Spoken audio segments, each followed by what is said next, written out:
Hi everyone, कैसे हो आप सभी। स्वागत है आपका अपने चैनल टीचिंग विद बानी में। आई होप आप सभी अच्छे होंगे और अपनी तैयारी को बेहतर कर रहे होंगे। दोस्तों, जैसा कि आप सभी को पता है कि TSSP की तैयारी हमारे चैनल पे स्टार्ट हो चुकी है, जिसके अकॉर्डिंग आज की जो हमारी क्लास है वो भक्ति काल की है। भक्ति काल की हमारी 3 क्लास पहले भी हो चुकी है, तो जिसने नहीं देखी वो क्लास को जरूर देखना। तो चलिए आज की वीडियो को स्टार्ट करते हैं। उससे पहले अगर चैनल पे पहली बार आए हो तो चैनल को सब्सक्राइब और वीडियो को लाइक जरूर करना। आज का हमारा पहला क्वेश्चन है, कवित्व रत्नाकर का लेखक कौन है। सेनापति, नरोत्तम दास, बलभद्र मिश्र या केशव दास। आप लोग बताइए इसका राइट आंसर क्या होगा। हाँ जी दोस्तों, कवित्व रत्नाकर का लेखक कौन है। तो दोस्तों आपको याद रखना, जो कवित्व रत्नाकर है इसके जो लेखक है वो कौन है। सेनापति। इसका राइट आंसर क्या होगा, ऑप्शन ए। अब इनसे सेनापति से क्वेश्चन बनता है कि इनका अन्य ग्रंथ, उपलब्ध ग्रंथ कौन सा है। तो आपको याद रखना कौन सा है। काव्य, क्या नाम है, काव्य, कल्प, क्या नाम है, काल्प, कल्प द्रुम। ये बहुत पूछा जाता है इनका कि काव्य, कल्प, पद्म किसका ग्रंथ है। तो आपको याद रखना ये सेनापति का है। सेनापति है, इन्होंने अपना जो संपूर्ण काव्य है इन्होंने ब्रज भाषा में रचा है। कौन सी भाषा में रचा है, ब्रज भाषा में रचा है इन्होंने अपना काव्य। आचार्य रामचंद्र शुक्ल इन्हें ऋतु वर्णन का सबसे बड़ा श्रृंगारी कवि मानते हैं। ये पेपर में पूछा गया कि कौन सेनापति को ऋतु वर्णन का सबसे बड़ा श्रृंगारी कवि मानते हैं। तो आपको याद रखना आचार्य रामचंद्र शुक्ल। मैंने क्या बताया, कवि रत्नाकर का लेखक कौन है, सेनापति हैं। इनके अन्य उपलब्ध ग्रंथ की बात करें तो क्या नाम है, काव्य, कल्प, द्रुम। सेनापति ने अपना संपूर्ण काव्य कौन सी भाषा में रचा है, तो ब्रज भाषा में रचा है। आचार्य रामचंद्र शुक्ल ऋतु वर्णन का सबसे बड़ा श्रृंगारी कवि मानते हैं। किसे मानते हैं, तो आपको याद रखना सेनापति को। हमारा नेक्स्ट क्वेश्चन है, ब्रज भाषा का कौन सा कवि ऋतु वर्णन के लिए विख्यात है। मतीराम, पद्माकर, देव या सेनापति। बताइए आप लोग इसका राइट आंसर क्या होगा। हाँ जी दोस्तों, आज के जितने भी क्वेश्चन है ये सभी TSSP में पूछे गए हैं। उसके अलावा भी आप किसी एक स्टेट के एग्जाम की तैयारी कर रहे हो जैसे TGT PGT की, तो आज के लिए भी आपकी ये क्लास बहुत ज्यादा इंपॉर्टेंट है। तो क्लास को जरूर पूरा देखना और लास्ट में मुझे अपना स्कोर जरूर बताना कि आपका स्कोर क्या रहा है। तो अभी हाल मैंने क्या बताया था कि आचार्य रामचंद्र शुक्ल ऋतु वर्णन का सबसे बड़ा श्रृंगारी कवि मानते हैं। अभी हाल बताया था। और इधर क्या है, ब्रज भाषा का कौन सा कवि ऋतु वर्णन के लिए विख्यात है, तो वो कौन है, सेनापति। इसका राइट आंसर क्या होगा, ऑप्शन डी। अब इधर से क्वेश्चन बनता है कि सेनापति का जन्म कब हुआ था, तो बताइए। तो दोस्तों आपको याद रखना, जो सेनापति है इनका जन्म कब हुआ था, 1589 में। कब हुआ था, 1589 में। ये सन जरूर याद रखना जब क्वेश्चन बनाए कि सेनापति का जन्म कब हुआ था, तो आपको याद रखना कब हुआ था, 1589 में। और अभी इनके दोनों ग्रंथ मैंने आपको बताए थे, क्या था, कवि रत्नाकर था और काव्य कल्प द्रुम था। हमारा नेक्स्ट क्वेश्चन है, तुलसीदास जी ने निम्न में से किस गुरु के शास्त्रों का अध्ययन किया है। शेष, सनातन, रामानंद, शेख फरीद, राघवाचार्य। बताइए इसका राइट आंसर क्या होगा। हाँ जी, तुलसीदास जी ने निम्न में से किस गुरु से शास्त्रों का अध्ययन किया है। बताइए, क्वेश्चन को बहुत अच्छे समझना, इधर शास्त्रों का अध्ययन बोला गया। दोस्तों आपको याद रखना, तुलसीदास जी ने शास्त्रों का अध्ययन कहाँ पे किया था, काशी में किया था। और किसके पास किया था, शेष सनातन के पास रहकर किया था। तो इसका राइट आंसर क्या होगा, ऑप्शन ए। मैंने क्या बताया, तुलसीदास जी ने शास्त्रों का अध्ययन काशी में, कहाँ पे किया था, काशी में। इनके गुरु का नाम की अगर बात की जाए तो इनका गुरु का नाम क्या था, शेष सनातन। किसका अध्ययन किया था, शास्त्रों का अध्ययन किया था। जबकि अगर राम नाम की दीक्षा की बात की जाए कि राम नाम की दीक्षा किससे ली थी, तो आपको याद रखना नरहरि दास से। नरहरि दास से आपको याद रखना। अगर राम नाम की दीक्षा, मैंने क्या बताया, राम नाम की दीक्षा, राम नाम की दीक्षा की बात की जाए तो किससे ली थी इन्होंने, नरहरि दास से ली थी। लेकिन अगर शास्त्रों के अध्ययन की बात की जाए तो वो किससे ली थी? से सनातन से। और कहाँ पे ली थी? तो काशी के गुरु थे। ये कहाँ के गुरु थे? काशी के। हमारा नेक्स्ट क्वेश्चन है, राघवानंद जी ने किस महान व्यक्ति के गुरु थे?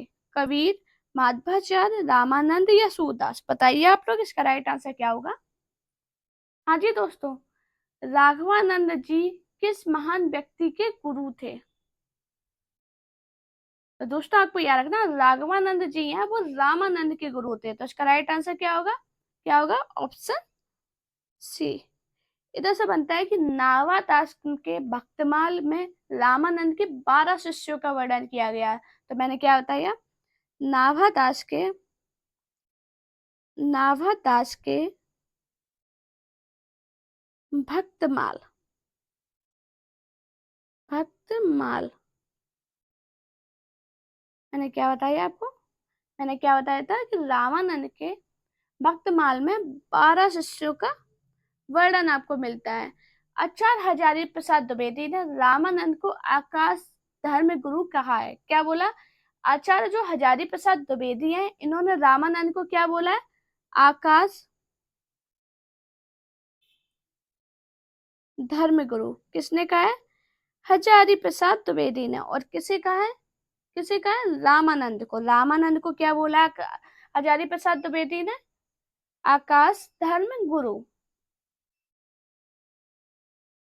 हमारा नेक्स्ट क्वेश्चन है, कठिन काव्य का प्रेत किस कवि को कहा जाता है? भूषण, पद्माकर, खनानंद या केशवदास? बताइए इसका राइट आंसर क्या होगा? बताइए, कठिन काव्य का प्रेत किस कवि को कहा जाता है? तो दोस्तों आपको याद रखना, जो कठिन काव्य का प्रेत है वो केशवदास को कहा जाता है। तो इसका राइट आंसर क्या होगा? Option D. शुक आचार्य रामचंद्र शुक्ल जी ने केशवदास को कठिन काव्य का प्रेत कहते हैं। कौन कहता है? आचार्य रामचंद्र कौन कहते हैं? आचार्य रामचंद्र शुक्ल कहते हैं। क्या कहते हैं? केशव दास को कठिन काव्य का प्रेत कहते हैं। ये बहुत पूछा जाता है कि कठिन काव्य के प्रेत कौन है, तो आपको याद रखना केशव दास है। हमारा नेक्स्ट क्वेश्चन है, रामचरितमानस की रचना कब प्रारंभ हुई? 1633 विक्रम संवत, 1653, 1631, 1680? बताइए इसका राइट आंसर क्या होगा? रामचरितमानस की रचना कब प्रारंभ हुई? तो दोस्तों आपको याद रखना, जो रामचरितमानस है इसकी रचना 1631 विक्रम संवत में प्रारंभ हुई थी। तो इसका राइट आंसर क्या होगा? Option C. भाई नेक्स्ट और मोस्ट मोस्ट इम्पोर्टेंट क्वेश्चन, जाने कितने एग्जाम में ये डायरेक्ट क्वेश्चन बना है कि तमिल भाषा में किस महाकवि ने रामायण की रचना की? पंप, कंब, नेमचंद या कृतिवास? बताइए इसका राइट आंसर क्या होगा? दोस्तों आप किसी भी एग्जाम से किसी एग्जाम की तैयारी कर रहे हो, चाहे आप बीपीएससी कर रहे हो या डीटीपीएसपी की कर रही हो या किसी भी स्टेट की टीजीटी पीजीटी की या नेट की कर रहे हो, किसी की भी कर रहे हो, आपके लिए क्लास बहुत ज्यादा इंपॉर्टेंट है क्योंकि क्वेश्चन वही है। ये पेपर डीटीपीएसपी की तैयारी कर रहे हो तो मैंने डीटीपीएसपी डाल रखा है। ये आप देखना कि पेपर में ये क्वेश्चन बने हैं। और अगर आप और भी किसी एग्जाम की तैयारी करते हो तो आप देखना ये क्वेश्चन पूछे गए हैं, डायरेक्ट ऐसे क्वेश्चन बने हैं। ये जो क्वेश्चन है ये यूपी टीजीटी में पूछा गया, झारखंड में पूछा गया था, डीटीपीएसपी में तो पूछा ही गया है, केवीएस में पूछा गया। तो बहुत ज्यादा इंपॉर्टेंट क्वेश्चन है। बताइए इसका राइट आंसर क्या होगा? तमिल भाषा में किस महाकवि ने रामायण की रचना की? तो किसने की थी? कंब ने। इसका राइट आंसर क्या होगा? Option B. हमारा नेक्स्ट क्वेश्चन है, अलवार भक्त किसको कहा जाता है? राम भक्त को, कृष्ण भक्त को, वैष्णव को, सूफियों कवियों को? बताइए इसका राइट आंसर क्या होगा? हाँ जी दोस्तों, अलवार भक्त किसे कहा जाता है? जल्दी से बताइए मुझे इसका राइट आंसर। तो दोस्तों आप लोग कमेंट में जरूर बताना कि आपको क्लास कैसी लगी है, कितने क्वेश्चन आपके सही गए हैं। मैंने अभी तक भक्ति काल के आपको 20-20 करके 4 क्लास में 80 क्वेश्चन कराए हैं। 80 में आपका स्कोर क्या रहा है? कितने आपने क्वेश्चन सही किए हैं? आपको कितने समझ में आया? मुझे सभी लोग कमेंट करना है, जैसे मुझे एक आइडिया लगे कि आपकी कितनी तैयारी हो चुकी है। मैंने भक्ति काल के आपको 80 क्वेश्चन करा दिए। अगर आपने ये 80 क्वेश्चन समझ लिए तो आपको पूरा भक्ति काल समझ में आ जाएगा, क्योंकि मैंने हर एक क्वेश्चन को बहुत अच्छे से आपके सामने एक्सप्लेन किया है। आपको पूरे यूट्यूब पे कोई ऐसे एक्सप्लेन करने वाला नहीं मिलेगा। बताइए इसका राइट आंसर क्या होगा। हाँ जी। तो दोस्तों आपको याद रखना, अलवार भक्त किसको कहा जाता है, किसको कहा जाता है, वैष्णवों को। तो इसका राइट आंसर क्या होगा, ऑप्शन सी। मैंने क्या बताया, जो अलवार भक्त हैं वो वैष्णव भक्त थे। अलवार है वो वैष्णव भक्त थे। इनकी संख्या की बात की जाए तो इनकी संख्या कितनी है, 12। इनकी संख्या से बहुत क्वेश्चन बनता है कि इनकी संख्या कितनी है, तो आपको याद रखना 12 थी। अब इधर से आप लोगों को कंफ्यूजन होगा कि नयननार ये कौन थे, तो आपको याद रखना ये शैव भक्त थे। ये कौन से भक्त थे, शैव भक्त थे। ये भगवान शिव के उपासक थे। इनकी कुल संख्या की बात की जाए तो इनकी कुल संख्या कितनी थी, 63। मैंने ये क्यों बताया आपको, क्योंकि आपको कंफ्यूजन ना आए, बिल्कुल कंफ्यूजन नहीं होना चाहिए, क्योंकि आपने मेरी क्लास में पढ़ा। मैंने क्या बताया, अलवार भक्त को किसे किसे को कहा जाता है, तो वैष्णवों को कहा जाता है। इनकी संख्या की बात करें तो इनकी संख्या 12 थी। जबकि अगर नयनार भक्त की बात करें तो नयनार शैव भक्त थे, इनकी संख्या 63 है। हमारा नेक्स्ट क्वेश्चन है, भक्तमाल की रचना किसने की, बल्लवाचार्य, गोकुलनाथ, हरिराय, नावादास। बताइए इसका राइट आंसर क्या होगा। हाँ जी दोस्तों, मैंने क्या क्वेश्चन दिया आपको, भक्तमाल की रचना किसने की। तो दोस्तों आपको याद रखना, जो भक्तमाल है इसकी रचना नावादास ने की। तो इसका राइट आंसर क्या होगा, ऑप्शन डी। भक्तिकालीन कवियों में स्वामी अग्रदास के शिष्य नावादास का विशिष्ट स्थान है। ये क्वेश्चन बना था कि स्वामी अग्रदास के शिष्य का नाम क्या था। मैंने क्या बताया, अग्रदास। अग्रदास, अग्रदास के शिष्य कौन थे, नावादास। आपको ये याद रखना, पेपर में बहुत बार पूछा गया। नावादास की 3 कृतियां उपलब्ध हैं, तो उनका नाम क्या है, एक का नाम है भक्तमाल, भक्तमाल। दूसरे का नाम क्या है, अष्टयाम, अष्टयाम। और क्या नाम होगा, और क्या नाम होगा, राम भक्ति संबंधी स्फूत पद। मैंने क्या बताया, राम भक्ति, राम भक्ति संबंधी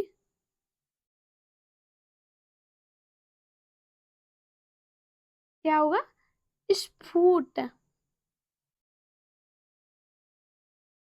पद। ये इनके क्या है, नावादास की 3 कृतियां उपलब्ध है। किसकी, नावादास की 3 कृतियां हैं। इनके नाम क्या है, भक्तमाल, अष्टयाम, राम भक्ति संबंधी स्फूट पद। और ये मैंने क्या बताया, जो भक्ति काल के कवियों में स्वामी अग्रदास हैं, इनके शिष्य का नाम क्या था, नावादास। मैंने जितने भी पॉइंट बताए, अगर आपने नोट्स बनाते हो तो मैं जरूर लिखना। मैंने आपसे काफी बार बोला है कि मेरी एक कॉपी बना लो 10 रुपए वाली, उसमें सारे पॉइंट लिख लिया कीजिए जो मैं अलग से बताती हूँ, क्योंकि आपको क्वेश्चन आपके पास शायद ये होंगे, क्योंकि आपने प्रीवियस पेपर सभी ने ले रखे होंगे, आपने कहीं ना कहीं से बैच ले रखा हो, आपके पास ये होंगे। लेकिन ये जो पॉइंट मैं अलग से आपको बताती हूँ, ये पॉइंट जरूर लिखो, जिससे आप जब एग्जाम देने जाओ तो आपको सारे पॉइंट क्लियर हो। ऐसे ऐसे क्वेश्चन बन सकता है और ये मेरे शॉर्ट नोट हो जाएंगे। अगर जैसे मैंने बताया, भक्तमाल की रचना किसने की, आपने की नावादास ने, ठीक है। नावादास के गुरु थे अग्रदास। नावादास की 3 कृतियां कौन सी, भक्तमाल, अष्टयाम, राम भक्ति संबंधी स्फूट पद। हमारा नेक्स्ट क्वेश्चन है, हमारा नेक्स्ट क्वेश्चन है, श्री रामचरितमानस में वक्ता श्रोता के कितने युग्म है, 3, 5, 2 या 4। आप लोग बताइए इसका राइट आंसर क्या होगा। हाँ जी दोस्तों, रामचरितमानस में वक्ता श्रोता के कितने युग्म है, तो आपको याद रखना, जो रामचरितमानस है उसमें वक्ता और श्रोता के 4 युग्म है। तो इसका राइट आंसर क्या होगा, ऑप्शन डी। हमारा नेक्स्ट क्वेश्चन है, रामचरितमानस की रचना में कुल कितना समय लगा, 3 वर्ष 5 महीने, 7 वर्ष 2 महीने, 5 वर्ष 3 महीने या 2 वर्ष 7 महीने। बताइए इसका राइट आंसर क्या होगा। हाँ जी दोस्तों, रामचरितमानस से बहुत क्वेश्चन बना है, ये वाला बहुत बार पूछा गया है। चाहे आप असिस्टेंट प्रोफेसर की तैयारी करो या DTPLS पे की, ये क्वेश्चन बना ही बना है। तो दोस्तों आपको याद रखना, तो रामचरितमानस की रचना में कितना समय लगा? 2 वर्ष 7 महीने। तो इसका राइट आंसर क्या होगा? Option D. आप सभी को पता होगा कि रामचरितमानस की रचना किसने की है? तुलसीदास ने। मैंने क्या बताया? रामचरितमानस की रचना तुलसीदास ने की है। और कितना टाइम लगा था ना? 2 वर्ष 7 महीने का समय लगा था। रामचरितमानस की रचना संवत 1631 में हुई थी। कब हुई थी? संवत 1631 में। और क्या था? टाइम था चैत्र शुक्ल रामनवमी। क्या मैंने बताया? चैत्र शुक्ल राम नवमी। और अगर दिन की बात की जाए तो दिन भी आपको याद रखना, मंगलवार। कौन सा दिन था उस दिन? मंगलवार। मैंने क्या बताया? मैंने क्या बताया आपको अभी? हल क्या बताया था? रामचरितमानस की रचना करने में कुल कितना समय लगता है? तो आपको याद रखना, 2 वर्ष 7 महीने 26 दिन। अगर पूरी बात की जाए तो कितना लगा था? 2 वर्ष 7 महीने और 26 दिन। लेकिन इधर दिन दिया नहीं गया, लेकिन फिर भी आपको याद रखना, बाई चांस अगले क्वेश्चन में आपको दिन भी दे दिया जाए। तो मैंने क्या बताया? रामचरितमानस की रचना करने में कुल कितना समय लगा था? 2 वर्ष 7 महीने 26 दिन। रामचरितमानस की रचना किसने की? तुलसीदास ने की है। और कब की थी? संवत की बात की जाए तो कब की थी? संवत, ये संवत है, संवत 1631 में की थी।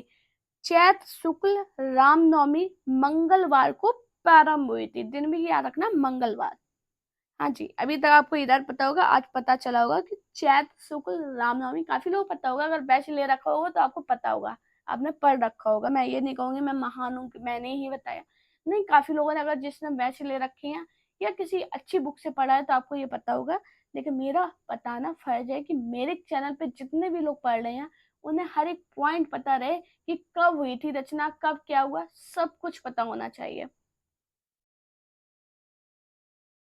हमारा नेक्स्ट क्वेश्चन है, सीता त्रिजटा संवाद रामचरित के किस कांड में वर्णित है? लंका कांड, अरण्य कांड, सुंदर कांड या किष्किंधा कांड? बताइए इसका राइट आंसर क्या होगा? हाँ जी, बताइए, जल्दी से बताइए इसका राइट आंसर क्या होगा? तो दोस्तों आपको याद रखना, सीता त्रिजटा संवाद रामचरित के सुंदर कांड में वर्णित है। तो इसका राइट आंसर क्या होगा? Option C. सुंदर कांड में और भी घटनाएं वर्णित है, जैसे कि लंका दहन। लंका दहन किसमें है? किसमें है? तो आपको याद रखना, सुंदर कांड में है। राम सेतु, राम सेतु का वर्णन भी किसमें है? सुंदर कांड में है। और मैंने इधर क्या दिया था? सीता त्रिजटा संवाद भी सुंदर कांड में वर्णित है। हमारा नेक्स्ट क्वेश्चन है, गीतावली की भाषा क्या है? संस्कृत, पुरानी हिंदी, ब्रजभाषा या अवधी? बताइए इसका राइट आंसर क्या होगा? हाँ जी दोस्तों, गीतावली की भाषा क्या है? तो दोस्तों आपको याद रखना, गीतावली की भाषा ब्रजभाषा है। तो इसका राइट आंसर क्या होगा? Option C. और ये किसके द्वारा रचित है? तो आपको याद रखना, किसका द्वारा रचित ग्रंथ है ये?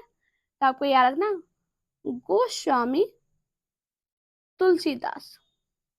गोस्वामी तुलसीदास का ये ग्रंथ है। कौन सा ग्रंथ है? गीतावली। और किस किस भाषा में वर्णित है? तो आपको याद रखना, ब्रज भाषा में।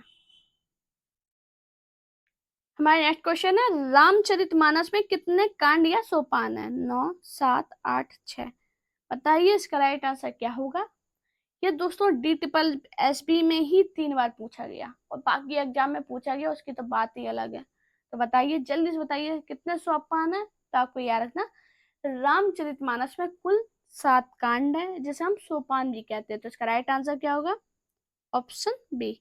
अब वो 7 कांड कौन कौन से हैं? तो आपको याद रखना, बालकांड, बालकांड के बाद क्या आएगा? अयोध्या कांड, बालकांड, अयोध्या कांड। उसके बाद क्या आएगा? अरण्य कांड। फिर क्या आएगा? किष्किंधा कांड, किष्किंधा कांड। उसके बाद क्या आएगा? सुंदर कांड।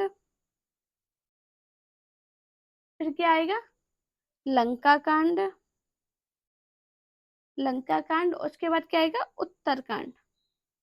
ये आपको सातों कांड याद रखने हैं, कौन कौन से कांड है। हाँ, नेक्स्ट क्वेश्चन है, निम्नलिखित में से कौन सा तुलसीदास की रचना नहीं है। बरवे रामायण, रामचंद्रिका, रामाज्ञा प्रश्न, रामचरितमानस। बताइए इसका राइट आंसर क्या होगा। हाँ जी दोस्तों, तो दोस्तों आपको याद रखना, जो रामचंद्रिका है वो तुलसीदास ने रचना नहीं की है, तो इसका राइट आंसर क्या होगा।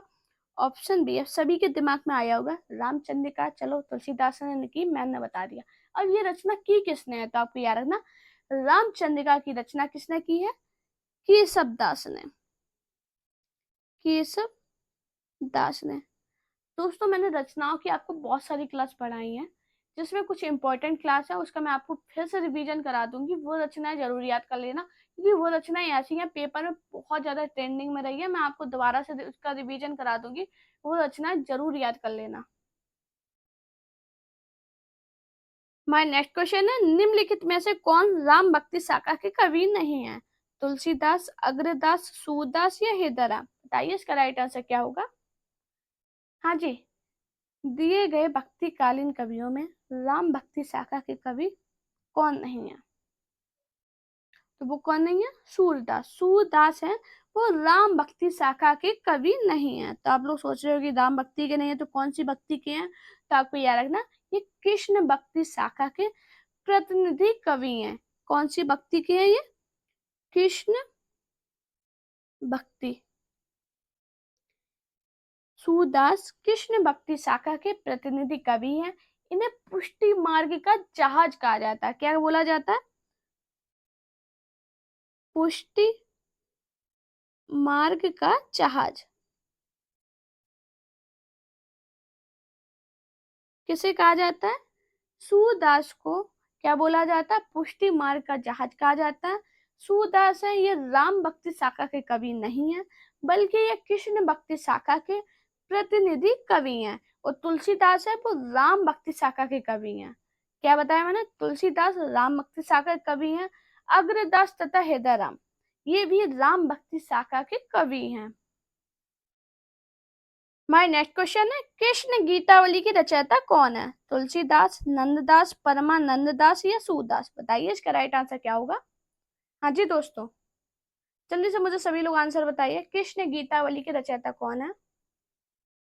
तो कौन है, तुलसीदास। इसका राइट आंसर क्या होगा, ऑप्शन ए। तुलसीदास को रामाश्री शाखा के कवि हैं। कौन सी शाखा के, रामाश्री। राम भक्ति बोला चाहिए, रामाश्री। ठीक है, मैंने क्या बताया, कृष्ण गीतावली के रचयिता कौन है, तुलसीदास। बहुत इंपॉर्टेंट क्वेश्चन, ये जाने कितने एग्जाम में पूछा गया, यूपी टीजीटी में पूछा गया, यूजीसी नेट में पूछा गया, यूपी पीजीटी में पूछा गया, असिस्टेंट प्रोफेसर में पूछा गया और DT प्लस में पूछा गया। तो इंपॉर्टेंट क्वेश्चन है, ऐसे क्वेश्चन मिस नहीं करना। मैं तो यही कहूंगी, मैंने जितने क्वेश्चन कराए वो आप पढ़ लेना। अब डेली भली मन से मत देखो, आप कुछ भी काम कर रहे हो वीडियो लगा लेना और वो सुनना मैं क्या बताती हूँ।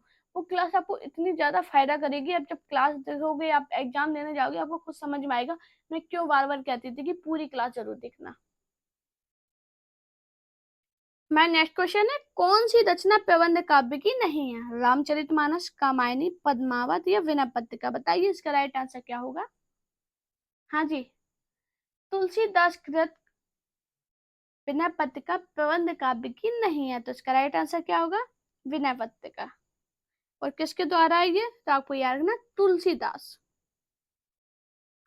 तुलसीदास, तुलसीदास कृत विनय पत्रिका प्रबंध काव्य की नहीं है, यह एक गीति काव्य है। क्या है, तो आपको याद रखना, यह एक गीति काव्य है।